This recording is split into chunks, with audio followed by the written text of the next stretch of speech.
मंगल कार्यालय नवीन आता आम्ही त्याचं मॉडिफिकेशन या ठिकाणी केलेलं आहे. सांगायचं तात्पर्य असं की ह्या पंचक्रोशीतील तालुक्यातील गरीबातल्या गरीब ज्याचं मुलीचं लग्न असेल, अत्यंत जिथं बाहेरगावी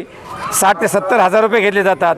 त्याच सुविधा आम्ही देवस्थान आणि ग्रामस्थ फक्त 25,000 रुपयामध्ये या ठिकाणी मंगल कार्याच्या सुविधा या ठिकाणी